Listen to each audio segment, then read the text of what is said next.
अस्सलाम वालेकुम। Welcome to class number 5। आज की क्लास में हम टेक्स्ट टूल देखेंगे। टेक्स्ट कैसे लिखा जाता है। बहुत इंटरेस्टिंग क्लास होने वाली है। आइए चलते हैं फोटोशॉप पे और देखते हैं टेक्स्ट टूल का यूज़। तो ये हमने ओपन कर लिया फोटोशॉप। फोटोशॉप के बाद न्यू फाइल और हम यहाँ पर नाम डिसाइड कर लेते हैं क्लास 05। और आज मैं जो फाइल साइज़ ले रहा हूँ वो थोड़ा विड्थ में ज़्यादा रखूँगा ताकि हम टेक्स्ट को ज़रा अच्छे से अंडरस्टैंड करें। 2000 मैंने विड्थ रखी है और 1500 में इसकी हाइट रख रहा हूँ। रेजोल्यूशन थोड़ी सी मैं इंक्रीज़ कर रहा हूँ, 72 से मैं 100 पर चला गया हूँ और मैंने कर दिया क्रिएट। विड्थ अभी भी मुझे कम लग रही है, मैं चाह रहा हूँ कि मेरा ये पूरा एरिया कवर हो ताकि स्क्रीन पे आप लोगों को ठीक से दिखे, तो मैंने क्रॉस कर दिया और मैंने नई फाइल ले ली जिसका साइज़ मैं रख रहा हूँ 2500 बाय 1500। मैं इसको क्रिएट कर देता हूँ, तो ये अब थोड़ा सा साइज़ ठीक है। टेक्स्ट टूल के लिए हमें खुद से ले क्रिएट करने की ज़रूरत नहीं है। तो देखिए, आप जैसे ही मैं टेक्स्ट टूल लूँगा तो मैं यहाँ पर क्लिक करूँगा तो देखिए टेक्स्ट टूल ने अपनी लेयर खुद ही बना ली। अगर मैं इसको अप्लाई करना चाहता हूँ तो मैं ओके कर दूँगा, मैं नहीं अप्लाई करना चाहता तो मैं नॉट अप्लाई, जो आपको ये वाला सिंबल दिख रहा है ये बेसिकली नॉट अप्लाई का सिंबल है या कैंसल, तो मैंने इसको कैंसल कर दिया। जैसे ही मैंने फ़ॉन्ट टूल को सिलेक्ट किया तो यहाँ पे मेरे पास प्रॉपर्टीज़ आ गई फ़ॉन्ट टूल की, जिसके अंदर डिफरेंट चीज़ें हैं। देखें यहाँ पर आपके पास डिफरेंट किस्म के फ़ॉन्ट्स हैं। आप चाहे कोई भी फ़ॉन्ट यहाँ से यूज़ कर लें। तो मैंने ऑलरेडी कुछ फ़ॉन्ट्स जो हैं वो इंस्टॉल किए हुए हैं। फॉर एग्ज़ाम्पल नेक्सा, यहाँ पर देखें फ़ॉन्ट फैमिली आ जाएगी। फ़ॉन्ट का साइज़ क्या रखना है आपने, तो मैं अभी के लिए 48 रख देता हूँ। और ये आपकी अलाइनमेंट है कि सेंटर्ड अलाइन करना है, लेफ़्ट या राइट अलाइन। और ये आपका टेक्स्ट का कलर आ जाएगा, तो मैं अभी के लिए मैरून कलर यूज़ करूँगा या orange, may be this. Okay करना है। अब जैसे ही मैं यहाँ पर क्लिक करूँगा तो जो मेरी ऊपर सेटिंग मैंने रखी थी उसी सेटिंग के साथ मुझे यहाँ पर मेरा फ़ॉन्ट दिखाना शुरू कर देगा। ये देखें, अभी मुझे लग रहा है कि फ़ॉन्ट का साइज़ थोड़ा छोटा है, तो मैं यहाँ पर फ़ॉन्ट का साइज़ बड़ा कर देता हूँ। मैं 100 कर लेता हूँ और जैसे ही मैं क्लिक करूँगा तो देखिए अब फ़ॉन्ट मुझे बड़ा दिख रहा है।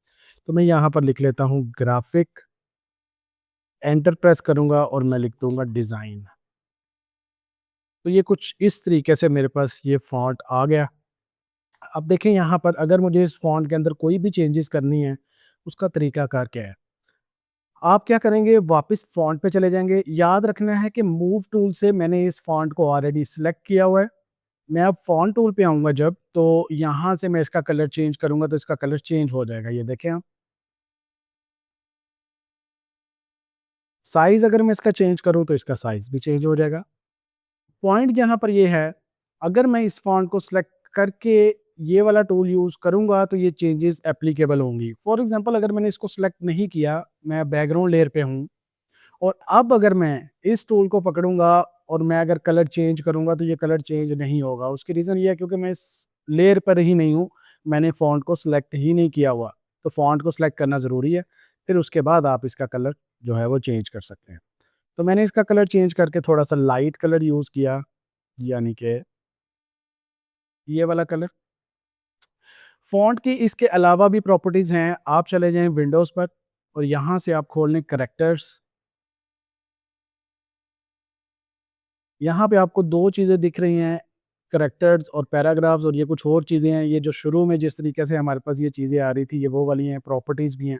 तो हम यहाँ से 2 चीज़ें बाहर निकाल लेंगे। एक प्रॉपर्टी चाहिए मुझे, अब इसको भी मैं लेयर के साथ एडजस्ट कर लूँगा इस तरीके से, और एक मुझे कैरेक्टर चाहिए, तो मैं इसको भी यहाँ पर मूव कर लूँगा। अब ये वाली जो 2 चीज़ें मैंने यहाँ पर रखी हैं, ये बेसिकली किसी भी चीज़ की जो आप एलिमेंट यूज़ कर रहे होते हैं, ये उसकी प्रॉपर्टीज़ हैं डिटेल में। यहाँ पर मेरे पास फ़ॉन्ट की प्रॉपर्टीज़ कुछ कम थी, अब यहाँ पर मेरे पास काफ़ी डिटेल में जो है, वो प्रॉपर्टीज़ आ चुकी हैं। तो मैं क्या करूँगा, अपने फ़ॉन्ट को यहाँ पर रखूँगा। ये वही है कि आप कोई भी स्टाइल जो है वो फ़ॉन्ट का यूज़ करना चाहें, तो आप यहाँ से यूज़ कर सकते हैं। इसके बाद आ जाएगा उसकी फैमिली, जो भी आपने फ़ॉन्ट इंस्टॉल किया हुआ है, अगर उसके साथ bold, italic, light, book, black जो कुछ भी आ रहा है, वो सारी फैमिली आपको उसकी यहाँ पर शो होएगी। इसके बाद जो है वो फ़ॉन्ट का साइज़ है, ये आप पहले भी देख चुके हैं। यहाँ पर एक और चीज़ है लीडिंग। लीडिंग से मुराद ये होता है कि क्योंकि मैंने अभी ग्राफ़िक और डिज़ाइन 2 अलग-अलग लाइन्स के अंदर लिखा है, तो होता क्या है कि अगर आपने इन दोनों लाइन्स के दरमियान गैप को कम करना है, तो फिर हम ये लीडिंग यूज़ करेंगे। अभी ये ऑटो पर है, कोशिश करें इसको ऑटो पर रहने दें, लेकिन सम टाइम हमें ज़रूरत पड़ती है